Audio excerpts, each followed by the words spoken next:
Giêsu Christ minin cút cần tệ na thiên địa vật trí đình in cần sống phong ha tu tan vô lấy pi ni cần tôn số mạ mi har nát chunga nang le cây zoom tu ha ne thiên địa he be tak te hoi kom hi kan her tu cha chon Giêsu Christ minin pathian dia vật trí đình in cần sống ha kan ruột đình ấy cái vấn đúc mi tê số giấy là si thì sẽ chun biết làm dal cul lệ dal nít chung mê zo hắn nè biết làm công nát tê kan phân biệt mi biết làm dal cul lệ dal nít rel nát cul lệ khát ta khát vấn lạc lại hi thiêu viau tê he aman đi tia tết tê khám tu nè tuana karash shim lai te suban tuk chun siko se boy pa Giêsu ra ko chang ti ni be chang be phong te chung ta man mi kha ka voni lak la ye boy pa Giêsu ra ko chang ti he tlang tara manin thian ya wat ti dingin an so ha boy pa Giêsu ra ko chang ti ni he nanun na ka atubak e Giêsu Christ ra dingin nadu tak mo ti hi rakrot velo ti hi Christ minin kan so mi kadu zoom tu tam pi hi kan thi te ke van kai ding hi chu kan du cheo ko na en ni hin baka hen Giêsu Christ hi kan sina phan se lo Christ ra than na ni hi ra phan se ti hi chu kan ruột tuk rùa lâu ti hin ka ruột chan tam pi pathian rian he kum zai ma zat te ka tuan ve mi chunga hen pathian ne akafu tar mi akaru tar mi te cho Giêsu Christ he atu baka hen phan se ni hina rakra se ti adu tu nak hin adu lem lo tu he zoom tu hana hen kan tam skolo mo ti he akafu tar ton le tu tana hen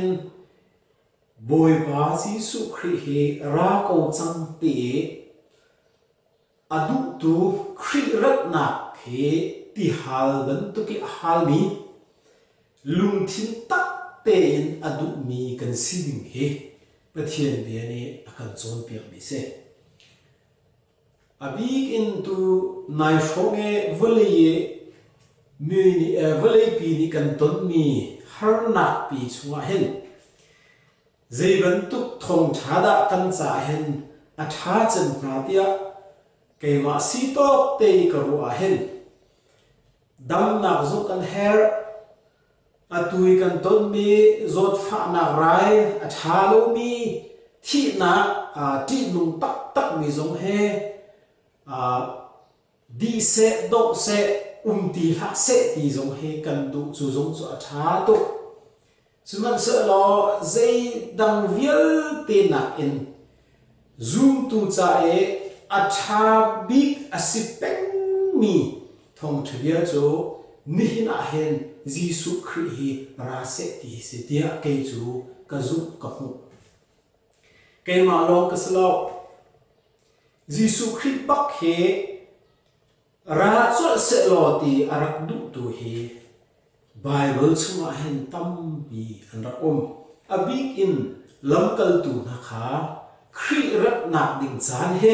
an ma chan chung paka khan asilai tia aruat tu an rak sidok ngot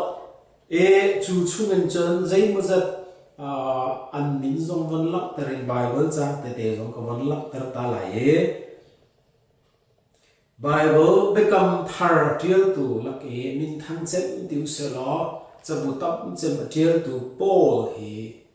zaitin da aru anin khri rat na konga hen ti he kan van zo man la Thessalon chukwat pakhat na dalli rel na khlaina kan ni khri rathan ni e anungri ni kan cha a tin khri rathan na ding kong atok tika hen Paul ni hen ama chan chung baka anun chunga arabin thuk hin ruwa chan nak nei chú lâu chú slow rel giống cả rel te lại rom del hay thum chung giống ạ khăn gian hi adi đen chẳng nghe khua đây đen mang chẳng thế chơn cô đến chú quật bạc khát na del hay rel na kul thì giống ạ maranatha boy pa ra ti via mang bắc hin pol ni cha giống cô đến mi na sina akut ha chú cha chơn Paul ni hen arwa na chunga khri rat na khi ama chan chunga aphan ding thup bakhin arak zum tulo slo James zong ni hen James dal ngare na priyata Jisu khri rat na ni anai ning hiti hin atire rat khri hi ara tham deng mang chang ti ate tulo slo Peter zong ne Peter cho quật pakhat na dal khat rel na panga khan salvation ready to be revealed kan chai khap na khri ar kan khap na ding kong vailam ta khap kong salo khri arat tik a volei chumbak volei pikal ta en kan nun he khap na e tlam thin ter ding mi a hlu chua ding mi a dok na bak phak ding a he chu khap na ni chu ready tim chia bak si e ready to be revealed if huang dingin lang dingin are ready a ting di chang ti se chon Peter chakot pani na dal khat rel na khleruken dal thum khi chuvial te khe khri rathan na kong Peter ni akan chon pia ke chu chunga chen zi khri rathan na ding chu mi fear wan to ken ra lai ti te na chon looking for and hasting ha lang ngai le khulram te si na ding kong na kha akam tiel pia chu lo chu slo zo han zong ne atui ka bon rel mi be tham tiel tu zo han zong ne I come quickly khrit ne hen kara zaw lai khulram te kara lai ti hi atiel chon ama Jisu khri ne vleye taksa kum sa e liu zonga khan voi tam pi tim chia te umu ti kong he tu le tu anol leng mang mi bia se chu cha chon itim chia na khri rat than na kong he apha zaw ding mi I ru hi zum tu cha e atha tuk mi kan mun vial te control tu uk tu like tu thắt chân si ti hi kan tlang tar he zo in ruat ti ding in kan song ha boy pa Jisu khri rat tham nak ding he ara zau ding mi atu bak e phan chol kho ding e ruat tu na he mi van tha chan se boy pa Jisu khri rat nak ni anai ngai chang tia ru hi ka vet de leo chan ha ka wat to ke phim bông ha en ar awe tim chia te no mo ra ring te no mo khri rat nak ding anai ti a au tu na kha mi hu de mu khin kra hu na hi thum te pathian rian pathian dot na thong in ka won tun mi chunga boi pa lam phoi nak na ka won to e pathian bia na he ka bon ru dep tika ka ru na ni aphak to e thiang kharau ni kalumi aka chin ning to e ka ru a hen khan ha pol kha mi van tha bi kan nak se Jisu khri rat na khi atu pa a hin asikho tu chuna tu zala hen Jisu khri ara kho ti e ru chat na khe anung peng mi zum tu hi mi van tha chen nak se tu cha chen boy pa ra ko chang ti mi bia he zum tu akan uk tu akan tlek tu bia atha chen athuk tu a lo dia karwa tu cha chen hi bia thimin hi vale pi hi to ke aboy leo chan ta chan na hen nang le kai zum tu ni cha thin phang khalau le he tia van san na ti na he anung ding kan selo khri ra than nạc ni hi dây tích chán po asikho ti ruột tu cha chun pathian kho khan ning zong ruột bu zo bu te anum mi cha chun ti phan nạc le islo pathian bible chunge pathian kho khan ning atling chang mi atling chua ma mi atling te ding mi asi chang mi asi chua ma mi asi te ding mi pol pathian thiang khra bu sak nak thongin achuan mi azo tu cha chun ni hin kan chan he lum tor ten tlangwali nunga adu tuk mi amu e alum tor ban to khen silom hana nunga ne adu tuk mi tlangwal amu e ruat sat na lum thin te he ane ban to ken khi rat ni ding chan he ruat sat na he lum tor he lum lot na he ruat sat na he anum ding mi consider ti ruat tu cha chan zot fa na pol tla rai pol covid-19 ti pol ha he zai bona karel law sla ti anum zong ka thai ko zai thukin na kan ma na ki mi thiam thiam mi sang sang man ni zai tio theloin thong tampi azaza athong thongin an thi ti zong ti anun zia ka thai ko na en suman sa pathian ko khan zo bu te in volei kan chuna chen na nam ding kan sikau arong chu khri rat than na ding chan anai ti fian ter tu an si cha se ichu cha chen kan mi chu pum sa en kan nuri ko na en kharau num ni kan sitika kharau ruana lum thin jisu khri akan pek ni mangen kan zo a volei pi he zo han ne te hi volei hi do lao volei pi he alo atlau chuama aro e a ek chuama te sinai kan ni zum tu cha cha pathian mi han an la phuan chia mi prophet pol phuan mi atling chuama e khi rachana rachana chan anei ti akan chim tu an sile lam cha chu thil cho a pahmin kan za pum salei zongen ti na kan nei ve ko la zo zia zo kan thiam ko la nai kharau le tuin tei tu ngok tu siding he bible ne akan du cha a hi tlang tarin boy para ko chang ti tlang tarin thong tha vani shom hi kalu na se le hi ka zon te hen jisu khri arathan na ding chan anai chang boy pa ra ko chang atua hen ti itim chiana readiness ready na kha boy pa ni hen nei ter kan du cha jisu khri zong ni anot leng mang mi tim chia te umu tim chia te umu te he kan lunga pha piwa ti kan som ha tim chia te a mi cha chen volei hi zai tik chan powa tilet thoen khichia rang mat se lo tim chia te a mi cha chen zai mat kan ti o slo tu cha chen tim chia ti mi tuning te he von lak tar ta ka von ti me abe phong tan van zo ta lai ready tim chia na khe tu kan chip chang van tu ken lam kal tu pol ra kha chu itim chia na ruwa chat na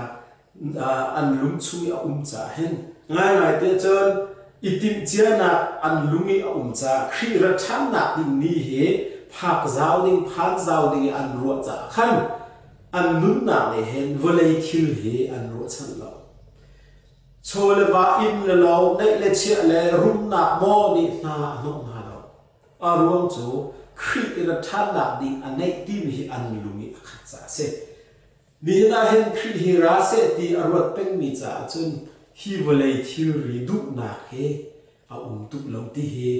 lam kal tu pol nu ni hu kho arak sni pathian bethi a phuang mi chu arak se chu cha chon chu ban tu nun na chu kan ni nang le ke zong le hen kan ne kho mi zai tik chan ko a thiang kharau thongen kan ne kho mi se de chu cha chon zoom tu chu zai ban tu volei thil phan thil thum phan se lo mitam pi an tlu an ril zonga fekte adir khomi kan sizia kha hi kan tlang tan le hen lam tel khoding hi kan tip phone le abe fang hi pani bible le hen akan han tia ke pakhat nak cho porothomia di siguri kholen ma chu cho lung thin chung le itip to na khise le pro ti mi cho forward the mira ne thomia ti cho ruwa na chung le disposition willingness eagerness chung le e du nak man pi ruwa nak le kan ti la cho alang lo le ye chung le ye ruwa nak khise hi te hi ka bon hal ta la na chung le ruwa nak hrim da lung thin di la ne Giêsu Christ hi ra se lo tin na ruwa ton nga ngai te chon ni chir te kan ro ning ni se ji kan van thok ba ka he ni hina hi chun Giêsu Christ ra se lo ti hi kan ro ning ni se na the min thang thats ko se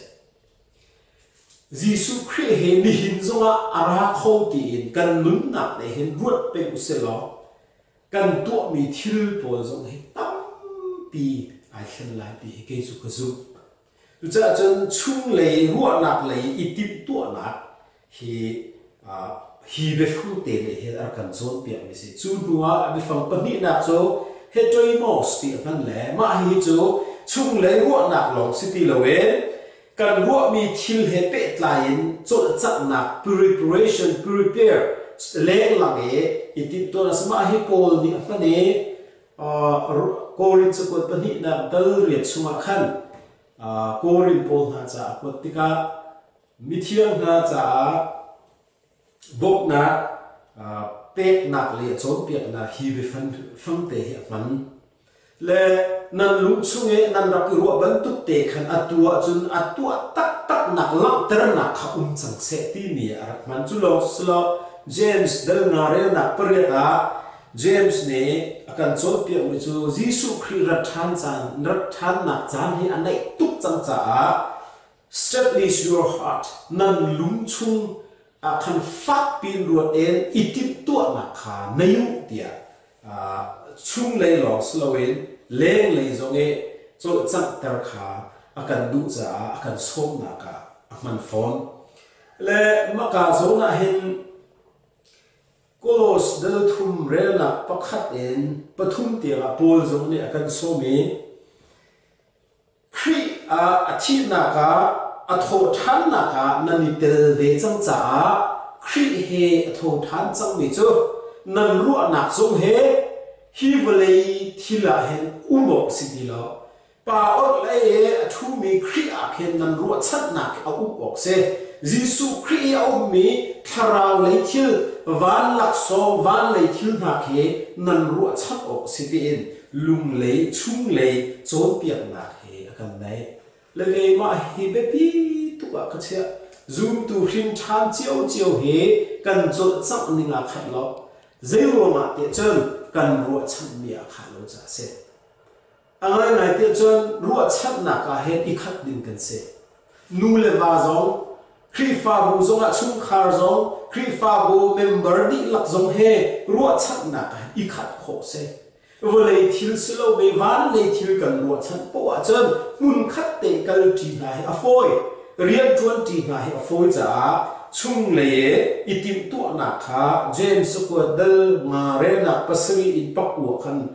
Peter James ne rakan chon pia establish your heart for the coming of the Lord Giêsu Christ ra tham na ding cha na lung thin kha ar ki sersia ega hin strictly sting he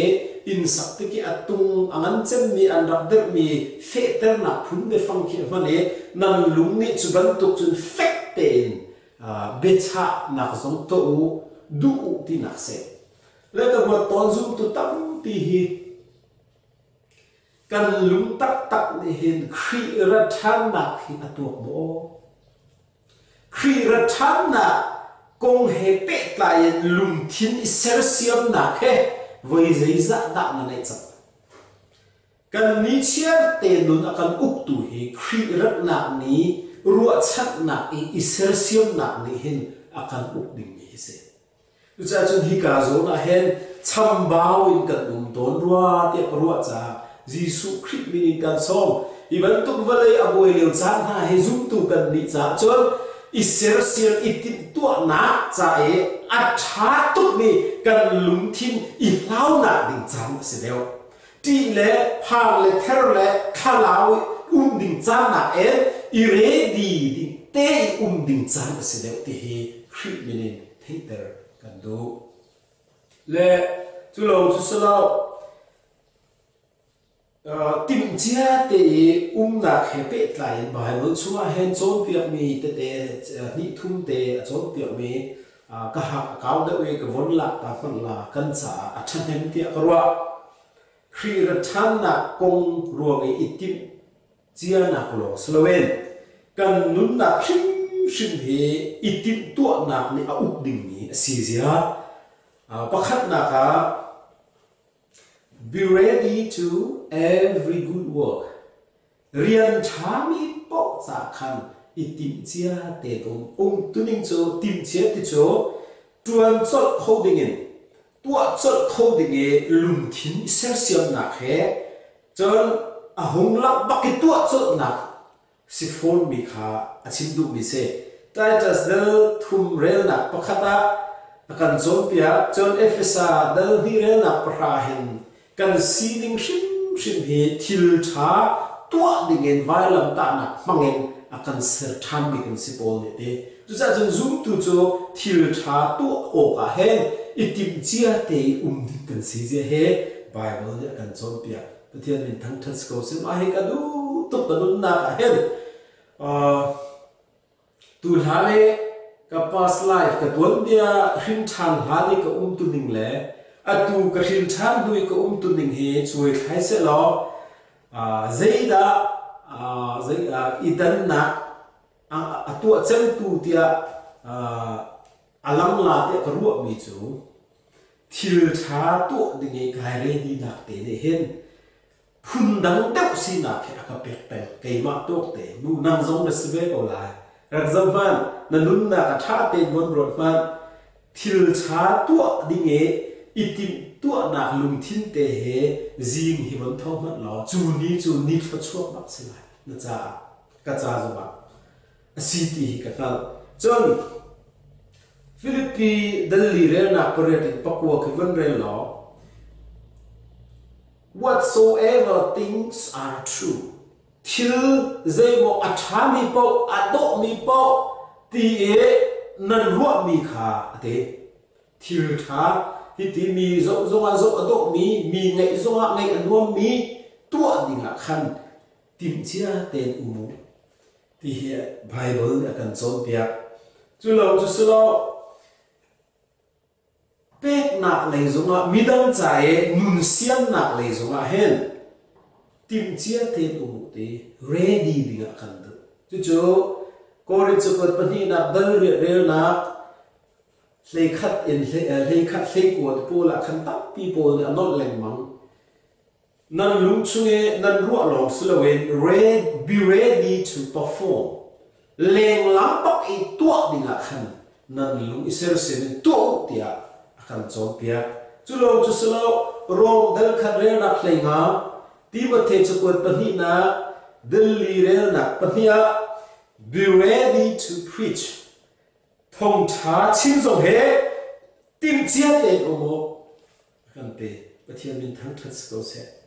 a tha tu be angai lai te chen zoom tu nun chu ready te umbi rakse thil tha lu se thong tha phun na chu lo ti ba te chukot pakhat na dal ro re na thlei ria ta mirum de na zum kha nan ne chia mi tam pi kha midang va cheu ve na ka khan ready te te distribute midang va phot ve va zam va pek ve mirum na he pathian ne mirum tam pi ama zum tu nei ha chu na chu nun sian na midang nun cheu ve pek na dinga rum na pek mi tan se chu na ni chen cheu ha cheu khat pol long e izalo khin an nei ni thil tam pi hi midang wa cheu ve dinga an lung hi ser siam sel cho zai thukin da du an lung ha zai thukin da thana kri fa bu pakhat a hen mirum mi thong tha de mi pani thum nun siam mi an ma chen kri fa bu hi thang chau ba tu za chen mirum de mi na zo khare di te tia for feel an se sulong chu sulo Peter chakut pakhat na dal nga re na pahnia zai tik chan powa du na ngan pi he khri fa upa na kha nan ven mi khri fa bu kha roll pe dingin fit chom dingin ready te tin chia te do te mai ka du to hi kong lo phat he cha sao pi chin dinga hen atlak tu khring san na en kan chin du ri mi te uri cha hi te hen khri fa upa cha kan du na khri fa bu na zo khen mi boi pa ni na ku ti achia mi na cha khan an ei o an sit asmi an din o simi rol ti pe dinga hen na re di mo chu re di chu de pi to tim chia te du akan te chu long chu slo ma he cho a chim long na chim me na nan ka ti kho men sina in bible ni akan chon pe mi sima hi kan lung puti om kho mi su chu be ready to die in the name of Jesus Jesus Christ min pa ke Jesus Christ ruange Christ le ama ruange thi hi zoom tu ni chen kan ngam peng ding mi tim chia te kan na ding hil pakhat se ma chu pol ni tim chia te ka de chen khri thong tha wange I'm ready not to be bound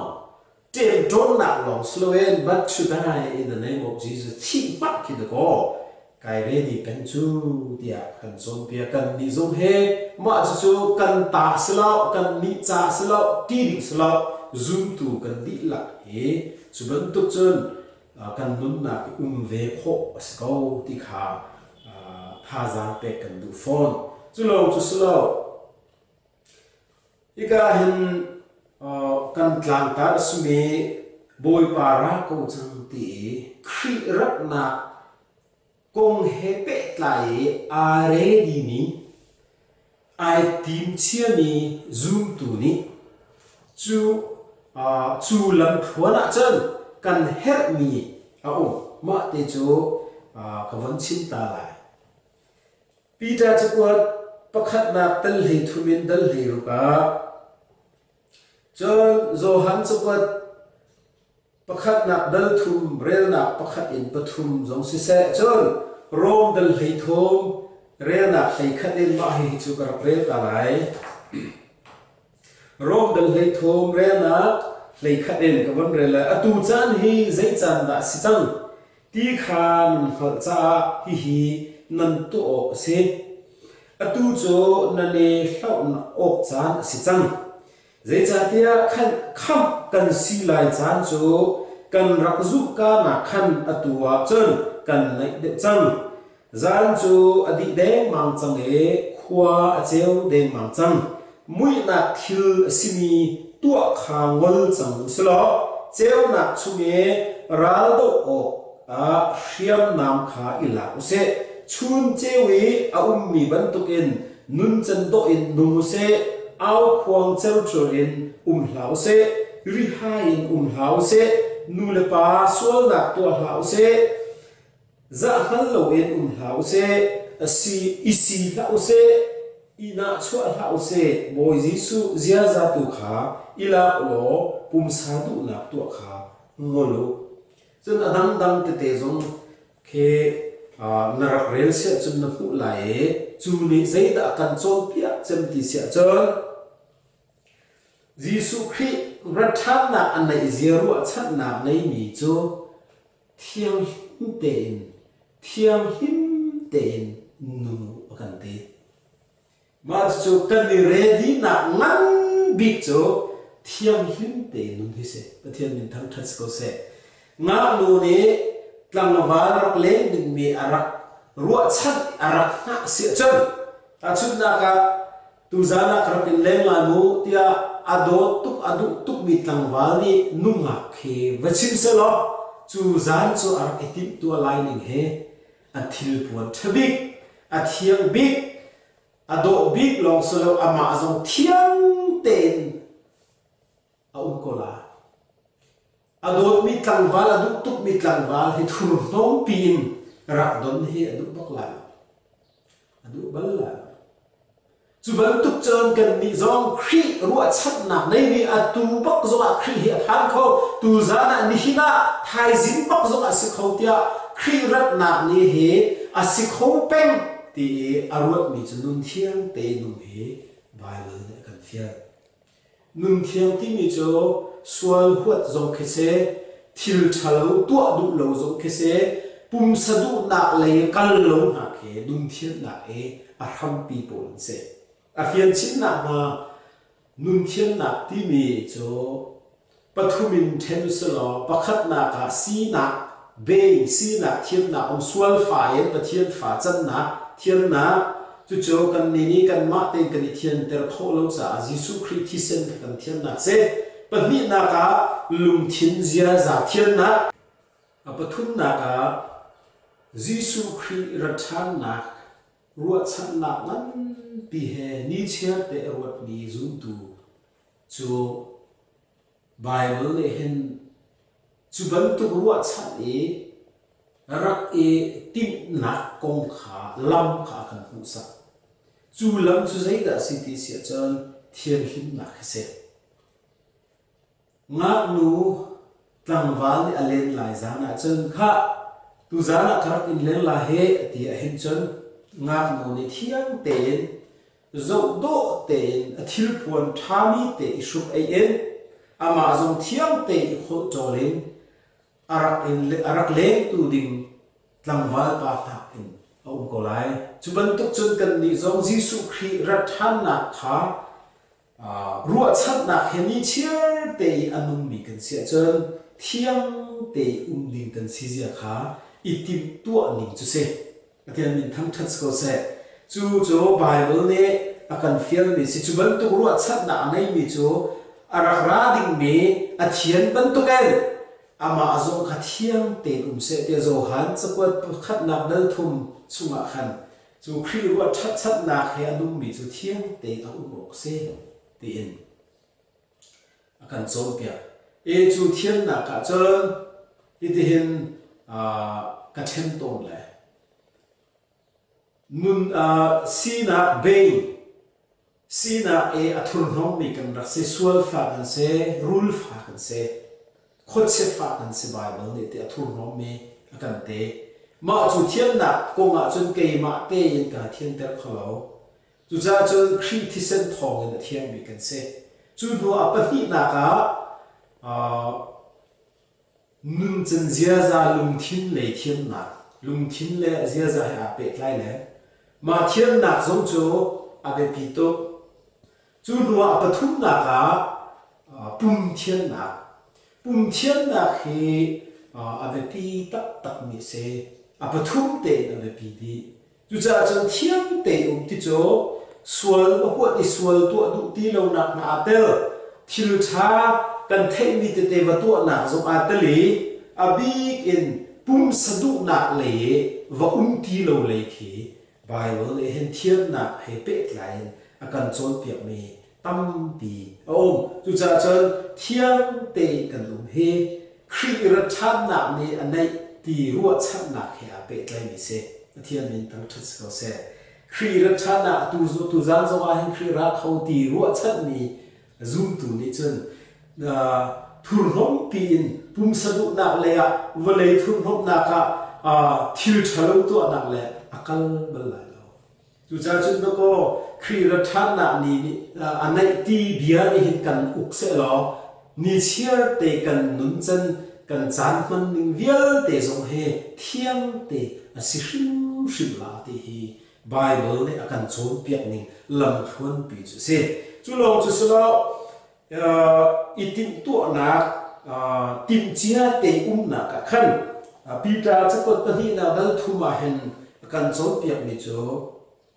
khira than na ning zal kha nei chan cha zai ban tuk mi si ok da nan si ti mi khe zai da man ti sia chun ye to be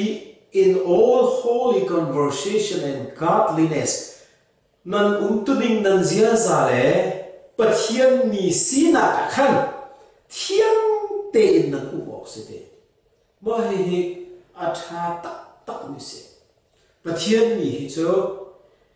thiam te nun chan zia za kan mi chon bia kho kan chol chak ning zo ma khan nun thian na ni he akan u ko se ma chu chu zai ban tu ruwa chat na ni da thiam te in nun hi a chua tar chen kan ti se chan wa ka zu lo a chun ka thiam ko la pui ya ka ai lo a chun ka thiam ko la ti zong kha tha le ko na e chu ti ka tu a chun ka thiam la ti lei hoi e thian i tip na so so nun hi ve ko su man se lo a tha chen mi chu khri ra than na ni an nei tuk chang cha thiam te min ka si ti hi tha chen thiam min thang thats ko se chu cha chen zoom tu hoi do hi ra kawat ve lo ko du zia lam kal tu pol kha an ma chan baka khri kha ra lai ti an ru chu ru na ni chen an nun au ku zia kha kan cho ma lo nin kan chan kan ton ni vle ya hen har na zai thuk in a phak songa nai phoi kan ton ni he alakar te hen ka won ten man la COVID-19 he adu he volei pi thani thum chun te hi ni hen atom di thong thabian hen akum thong aro hu lo ga volei hi atom kho COVID-19 chu thani thum te lo ga volei pi atom kho mi hi khoro har se Jisu Christ rat na ning kong chin na a tel mi thil si cha se mathai kul li tha te kan chot se cha ni dok nak le cha na chun thri le rai volaya ara phan ding mi chi me chu lo chu sa nan thei lai te kan thei chu thei nak le chun chi khat lo vole tom chot zot pha na zo tom chot mi hi kan mi ni chun ti le pha le therin kan zo o slo Jisu Christ rat na ni anei tuk chang tin kan nun iser siam na chai mang ding le lam kan si ti hi Jisu Christ minin thek ter kan du e som kan du e atu i kan von rel ni rom dal hei thuma khan atu chan hi zai chan da si chang ti kha nan hal cha hi nan to se atu cho nan ni hau ok chan si te kan nun hi fak chi ni hau sulo thiel nak le zonga khri rat na ni anai chang te itim tua na tim chia te nak le ya khan kan lu hi khan se ti Jisu Christ min kan som iban tu chan hi zum tu cha ai le ram nak ding cha selowe fak pin zup nak le ya pathian mi si nak le ya nun zia thiam nak le ya he ti itim tua nak cha na mang nau selo khri rat nak cha anai ti hi kan lum chunga fak chin ruan selo o adong nak bi ka boy pa Jisu Christ ra ko chang ati kho mi sining in boy pa ne kan du kan nun da ne boy pa ra ko ti kho ding hi boy pa ne kan du ni se ke ju zoom tu i ka war chen mi cho Jisu Christ he atua hen ra lo ka du ti a au kho mi ruwa chan kho mi zoom tu he ka war chen mi se chu si kho ding chu boy pa ne kan du thiam kharau thongen le pathian bia le akan mai tar mi bia thongen chuban tu ruwa na nei kho mi ati kho mi kan sio se angai ngai te chon kan har na vial te banei chung e thil a phan mi vial te he kan ne ne si e batei mo zai tin mo mi vagop na le batei e vatlau ter va ek ter le na kan chon khri ra se la ek vial ko la khri rat na ne hin ko buai na vial te cho ate ni ko la cho chu ruwa chat na cho phak chin nei nau so lo kan nun na ka he ti le phan na le na en thon na le zup na ke thong mi thiang kharau thong en ruat chat na thong en a thong mi sidingin boy pa na kan do boy pa ra ko chang ati kho mi zum tu sidingin boy pa na kan do kan dila cha boy pa na thong kon chot pe ko se